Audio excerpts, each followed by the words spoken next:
Alors, vous allez nous parler ce matin d'un artiste qui est très étonnant. Oui. Il vient à la fois, il peint, il vient du milieu de la brocante, il a tout mélangé. Oui, et ce qu'il fait est génial. Bah absolument, c'est-à-dire que quand on se balade dans le Louvre, par exemple, on a une horde de portraits hyper célèbres, on voit tous ces gens du temps passé. Eh bien, en fait, Blaze, qui vient effectivement du milieu de la brocante. C'est son nom, Blaze. Oui, Blaze, parce que quand on débarque dans le milieu, quand il débarque dans le milieu de l'art, il n'a pas trouvé de pseudonyme. Il se dit, j'ai pas de Blaze, parce que vous savez, dans le jargon populaire, Blaze, ça veut dire le nom. Blaze, oui. Il n'avait pas de nom, il en a trouvé un, c'est celui de Blaze. C'est pas bête. C'est pas bête. En fait, c'est son blason, Blaze. Enfin bref. Toujours est-il qu'il détourne des peintures qu'on dit déclassées. Déclassées, ça veut dire, elles ne sont pas reconnues par l'histoire de l'art. Ah ouais. On ne connaît parfois pas les auteurs, ou les auteurs n'ont pas marqué l'histoire de l'art, et donc ils sont souvent abandonnés dans les brocantes, dans les puces. Eh bien, Blaze les récupère. Il est un expert de la restauration. Vous allez le voir en train de travailler dans son atelier. C'est un technicien, mais il s'est dit, moi, je veux rajouter quelque chose à ces tableaux. Je veux leur donner un supplément d'âme. En l'occurrence, un nez rouge. Eh souvent.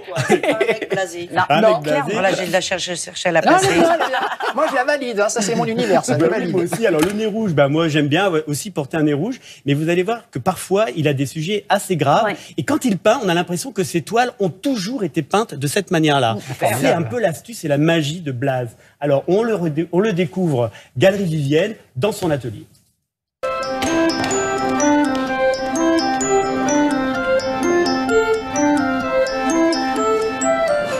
Quand tu passes 50 heures à poser tes yeux sur un tableau, tu t'appropries mentalement le tableau, en fait.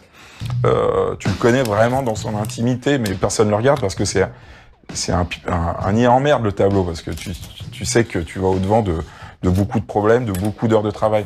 Donc déjà, faut pas avoir peur, faut avoir envie de ressusciter un patrimoine du passé, faut aussi savoir regarder sous la crasse.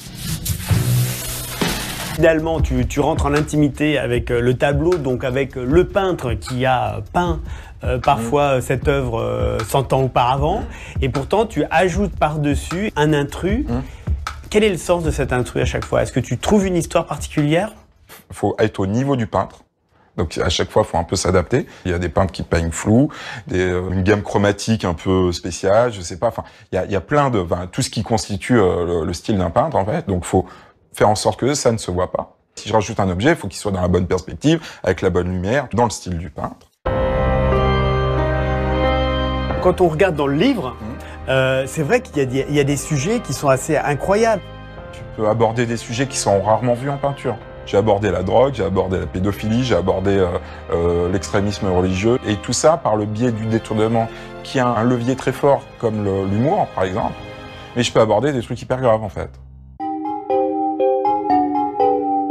Il y a un jeu aussi sur l'identité des personnes. Cette femme, par exemple, complètement en larmes. Qui se fait larguer par texto, ouais. Qui se fait larguer par texto. Le gamin sans bouche, effectivement, il peut être vraiment perçu comme quelque chose de très perturbant. La petite fille qui a mangé la tête du pigeon, moi je l'ai fait un peu comme un sale gosse de 10 ans qui veut faire une connerie. Et je vois bien qu'il y a des réactions derrière la vitrine où il y a des... moi ça me fait marrer.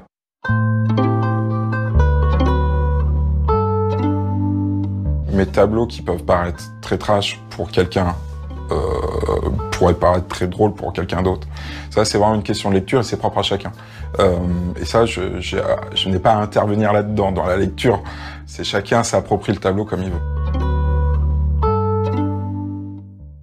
On est emballé. On valide. C'est vrai, vous avez vu, c'est formidable. Alors, vous pouvez découvrir son travail, soit à la Galerie Vivienne, ou à travers le livre qui est édité aujourd'hui aux éditions Duchesne. Attention, achète.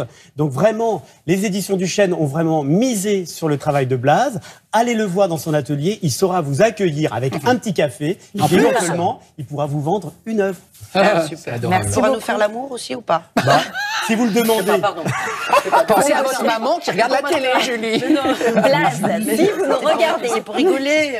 Bien sûr, pour rigoler. Avant de se dire au revoir, on va faire un petit tour du côté de la maison des maternelles pour retrouver gardez le thème. Agathe Le Caron. Après avoir fait l'amour, il y a parfois des paires de jumeaux. C'est le thème du jour aujourd'hui, Agathe. Absolument. Méfiez-vous, les gars. On fait l'amour et tout à coup, on fait 2 fois des jumeaux. C'est le cas de Perrine. Ça fait 4.